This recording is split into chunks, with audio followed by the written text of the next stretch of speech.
Добро вечер и добре дојдовте на програмата на Телевизија Плюс. Ова е дневникот, а во продолжение да ги видиме настаните на денот. Вице-премиерот Битиќи во посета на кумановска компанија. Ке продолжи ли бесплатниот линиски превоз?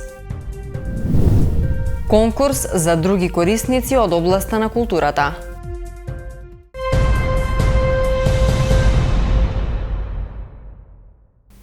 Заменик председателот на владата задолжен за економски прашања, координација на економските ресори и инвестиции Фатмир Битиќи денес посети компанија од Куманово лоцирана во индустријската зона која е поддржана од владата преку Законот за финансиска поддршка на инвестициите. Само во североисточниот регион, според Битиќи, има вкупно подпишано 41 договор за финансиска помош за инвестиции од над 600 милиони и 500 илјади денари со исплатени над 152 милиони денари. Заменик председателот на владата задолжен за економски прашања, координација на економските ресори и инвестиции Фатмир Битиќи денес посети компанија од Куманово лоцирана во индустријската зона која е поддржана од владата преку Законот за финансиска поддршка на инвестициите. Само во овој североисточен регион имаме вкупно подпишано 41 договори за финансиска помош за инвестиции од над 600 милиони и 500 илјади денари со исплатени над 152 милиони денари, изјави Битиќи по средбата со менаџерскиот тим на компанијата Бентон Ни. Една од 919 компании кои владата ги има поддржано во нивните инвестициски циклуси преку Законот за финансиска поддршка на инвестициите, а тие секако возвраќаат со нови работни места и достоинствени плати за нашите граѓани. Собственикот на компанијата, господинот Назми Ејупи, ме запозна од блиску со производствените капацитети на оваа компанија. Таа произведува прехранбени продукти и производи за хигиена, со што над 100 различни нејзини производи завршуваат во европските земји и тие на Западен Балкан. Токму затоа оваа компанија е поддржана од страна на владата преку Законот за финансиска поддршка на инвестиции, со договорот подпишан за инвестицијскиот проект во 2019 година до 2023 година, при што за мерките поддршка за зголемување на конкурентност на пазарот и поддршка за пораст на капиталните инвестиции и се исплатени околу 6 милиони 800 илјади денари за оправдан инвестициски циклус, трошоци од некаде 26 милиони денари. Сакам да наведам дека преку оваа поддршка ние го потикнуваме и рамномерниот регионален развој, тоест локалниот развој, бидејќи само во 2022 година бројот на поддржани компании надвор од Скопскиот најразвиен регион е зголемен за 150%, или 232 компании вкупно поддржани компании надвор од Скопскиот регион. Само во овој североисточен регион, најмалиот, имаме вкупно подпишано 41 договор за финансиска поддршка за инвестиции од над 600 милиони денари со исплатени над 152 милиони денари. Со гордост можам да кажам дека секојдневно расте бројот на домашни компании кои преку Законот за финансиска поддршка на инвестиции се охрабрени да инвестираат и до сега владата има поддржано 919 домашни компании. Но довербата секако ние како влада ќе возвратиме со измени на Законот за финансиска поддршка на инвестиции за загарантирана 100% на исплата кон секоја компанија, за да исплатата на поддршката не зависи од нечија волја, туку тоа што компаниите го заслужуваат. Посебно задоволство ни е што кај нас во посета бил денеска е заменик премиер на владата на Република Северна Македонија, господин Фатмир Битиќи. Ние сме компанија која користиме мерката од Закон за финансиска поддршка, веќе четврта, тече сега петата година, ова година веќе ни завршува. Се надевам дека ќе продолжиме и со други инвестиции, се надеваме дека ќе продолжиме и со друг договор, а оваа мерка што ние го земаме од владата, стварно за нас како компанија, ние многу добра и го чувствуваме стварно, затоа што со овие средства што ни се враќаат од владата, ние ги автоматски ги инвестираме во развој на наши нови производи, на подобрување на наши производи и целта е на нашата компанија е за да бидеме поконкурентни во пазарот на Европска Унија. Ние како компанија извезуваме тука во регионот кој ни е Косово, Албанија, Црна Гора, Босна, Освен тоа, веќе ова година имавме први извози и за Шведска, Грчка и Австрија. И се надеваме дека имаме приговори со многу други компании кои што оваа мрежата во Европска Унија сакаме да бидеме поприсутни, затоа што нашите производи се квалитетни и тоа ни е докажано и затоа го целиме и европскиот пазар. Битики посочува дека секојдневно расте бројот на домашни компании кои преку Законот за финансиска поддршка се охрабрени да инвестираат и досега владата има поддржано 919 домашни компании за нивните инвестициски циклуси со реализирани 500 милиони евра инвестиции, поддржани со 100 милиони евра, некаде околу 20%. На довербата ние ќе возвратиме со измени на Законот за финансиска поддршка на инвестициите за загарантирана 100% исплата кон секоја компанија за да исплатата на поддршката не зависи од нечија волја, потенцира Битики. Дали ќе продолжи бесплатниот автобуски превоз во Куманово ќе биде одлучувано утре на 31-та седница на Советот на општина Куманово. Со почеток во 10 часот, Советот ќе ја одржи 31-та седница на чиј дневен ред има 3 точки, меѓу кои и одлуката за субвенционирање на општински линиски превоз на патници на подрачјето на општина Куманово. Втората точка е за линискиот превоз кон Старо Нагоричане, а третата за утврдување бод на плати на јавното предпријатие Водовод. Веднаш потоа со почеток во 12 часот и 30 минути, Советот ќе ја одржи 32-та седница на чиј дневен ред ќе има една единствена точка, а тоа се советничките прашања. Седниците ќе може да ги следите директно на програмата на Телевизија Плюс.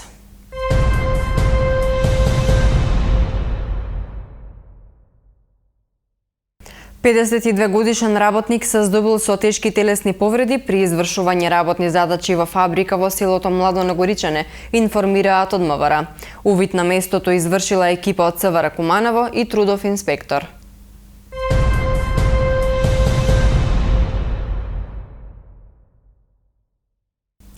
Рокот предвиден за плаќање на еднократниот солидарен данок заврши, а управата за јавни приходи по овој основ собрала 33 милиони евра од успешните компании.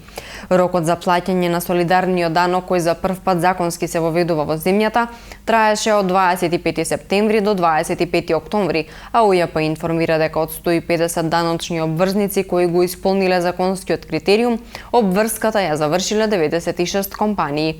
За солидарниот данок денеска говореше и вице-премиерот за економски прашања Фатмир Битики.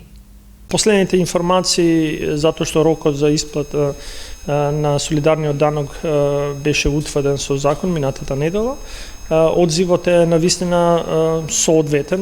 Мислам дека последните информации се дека од очекувањата некаде 70% е собран. Другите компании веќе активно работат со управата за јавни приходи за да видат како законската обврска ќе ја исполнат. Овие средства ќе одат за антикризни мерки кои што беа најавени и кои што очекуваме веќе наскоро да ги објавиме, тоест кај граѓаните, кај најранливите категории на граѓаните. 63-годишна Кумановка и нејзината соседка се најнови жртви во серијата измами со продажба на огревно дрво, информираат од МВР. Според пријавеното, лицето дошло во дворот на нејзината соседка и им понудило огревни дрва, пошто двете му дале вкупно околу 8.000 денари. Како што е пријавено, лицето ги зело парите и заминало, но не се вратило, пошто сватиле дека биле измамени. Ова е зачестена појава во текот на изминатите години, приказната е секогаш иста, а жртвите се претежно повозрасни луѓе. Од полицијата вела дека се преземаат мерки за расчистување на случајот.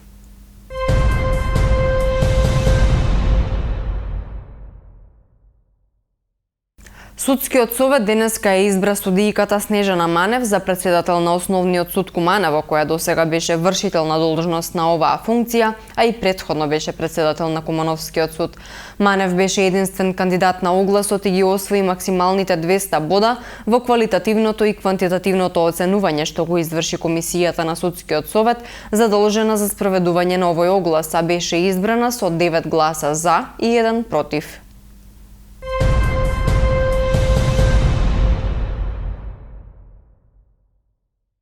Деновиве зголемен е бројот на пациентите со вирози на детскиот оддел во Кумановската болница. Најголем дел од заболените дечиња се со кашлица и зголемена температура. Повеќе на оваа тема од изјавата на началничката на детското оделение Ферихан Бајрами. со пад на температурите како и промеливото време, секогаш во месец октомври и ноември имаме зголемен број на заболени деца.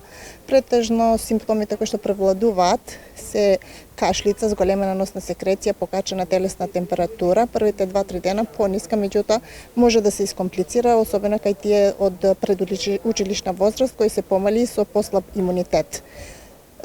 Потоа тешки се сега и состојбите со тие деца што се обструкции, со чести обструкции, например може да се дојде до влошување на брзо клиничката состојба, што треба и дополнителна по строга терапија како интравенозна парентерална терапија, кислородна поддршка, зависи од имунитетот на детето. Дневно за 24 часа обично имаме до 60 пациенти, зашто покриваме голем дел од општините, како што се општина Липково, Старо Негоричани, Кратово, Крива Паланка, Куманово, што стварно имаме потреба. Тие што се со клиничка слика, например поголемите деца што може да се третираат во дневна болница, имаме до 15-20 деца, а тие се помалите, се потешка клиничка слика, имаме ги хоспитализираме и од анализите што ги правиме, обично се вироза, класична вироза, пневмослайд правиме, изолираме особено инфлуенца А и Б, аденовирус, респираторен синцијален вирус, најчестите. Инцидентно имаме и од микробиолошките анализи стрептокока, најчесто во градинките тоа се изолира, стрептокока од брисот, грло и нос. Анализите вака претежно со нормални вредности на инфламаторните маркери. Наши совети првично би било, например, ако е со почетна клиничка слика, да се јават на матичен лекар, да се третираат првично со симптоматска и на време да се лекува, за да не дојде до комплицирање. Потоа, ако некој е болно дете, например, да се изолираат, здрава исхрана, почесто шетање во природа. Системот за наводнување на оранжериите на Кумановското село Пчиња вчера изгорел во пожар, при што е нанесена поголема штета. Како што информираат од регионалниот центар за управување со кризи, пожарот избувнал откако запалено стрниште и сува трева излегле од контрола. Пожар вчера имало и во селото Речица, каде горело запалено стрниште.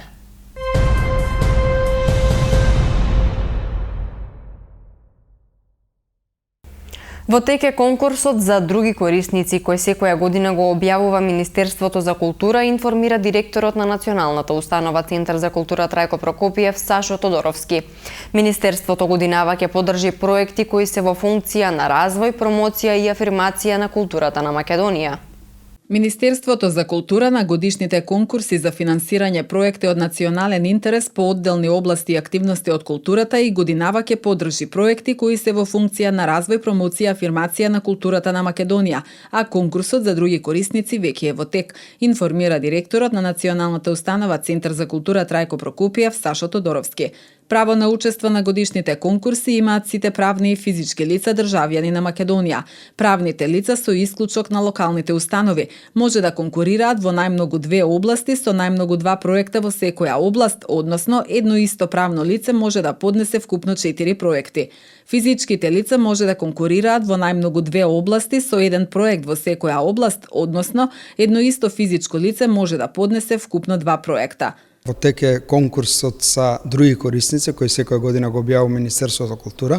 Значи може да аплицираат сите заинтересирани млади кои се креативни, кои имаат некој проект од културата, да дојдат до Центар за култура. Ние како Центар за култура ќе им дадеме изјава со која ќе може да ги комплетира документите и тие документи да ги поднесат до Министерството за култура. Овој конкурс опфаќа повеќе активности од културата, значи може да аплицираат младите, може да аплицираат и нашите повозрасни сограѓани, сите кои имаат некоја иницијатива, дали тоа ќе биде театарска представа, дали ќе биде уметнички перформанс, некоја изложба, се со цел за да може да аплицираат до Министерството за култура и да се одобрат тие средства, а идната година 2024 да се реализира проектот во Центар за култура Куманово. Конкурсот е објавен пред 10 на дена и ќе трае до 6 ноември, значи сите заинтересирани може до 6 ноември да дојдат во Центар за култура, да земат изјава од нас за соработка и да аплицираат во Министерството за култура. Минатата година имаше голем интерес и сега пристигнуваат многу апликации од наши сограѓани. Минатата година се реализира и театарски представи, изложби, уметнички перформанси и концерти, затоа ги повикуваме и оваа година сите заинтересирани да дојдат и да аплицираат на овој конкурс. Пријавувањето на годишните конкурси се врши со електронско аплицирање на националниот портал за e-услуги услуги.gov.mk. За резултатите, подносителите на пријавите ќе бидат известени во согласно со Законот за културата. За секој поднесен проект, корисникот ќе биде известен по електронски пат. Резултатите од годишните конкурси ќе бидат објавени и на веб страницата на Министерството за култура. Во среда со почеток во 19 часот во изложбениот салон на Центарот за култура во Куманово ќе биде отворена изложба на слики од меѓународниот сликарски конак Грација Иан 2022-23. На изложбата ќе бидат презентирани 20 на слики од учесниците на овој проект работени во последните 2 години. Овој настан е нов чинител во културниот и ликовниот живот во Куманово. Домаќин и организатор на сликарскиот конак е Влајко Стојчевски од Куманово, а координатор и уметнички раководител е реномираниот сликар Мики Трендафиловски. На изложбата ќе бидат представени дела работени во изминатите 2 години од 17 реномирани ликовни уметници. Љубителите на ликовната уметност ќе можат изложбата да ја погледнат во наредните 8 дена.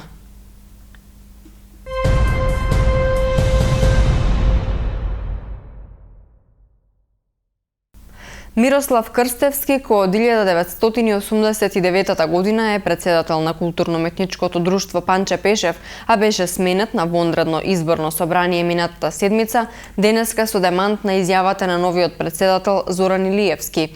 Меѓу другото, во реакцијата на Крстевски се вели: за членството да опстои, членовите треба да исполнуваат неколку општи и основни услови, но за жал, многу од основните услови постојано се занемарени од одредени членови на друштвото и сум сведок на многу делби, оградувања и задгрбни активности против управниот одбор.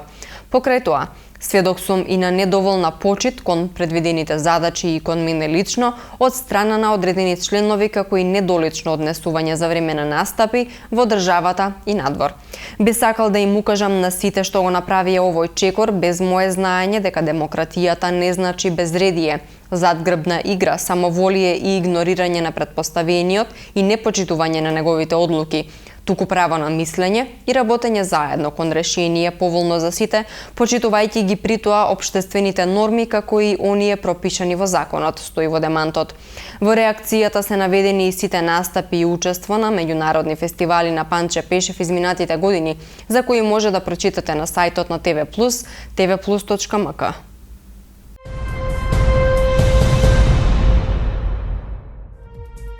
Времето денеска во Куманово беше сончево со максимална дневна температура која се искачи до 23 степен и минимална утринска која беше 12 степени Целзиусови. За утре метеоролозите најавуваат променливо облачно време со температура која ќе се движи во интервал од 11 до 22 степени Целзиусови.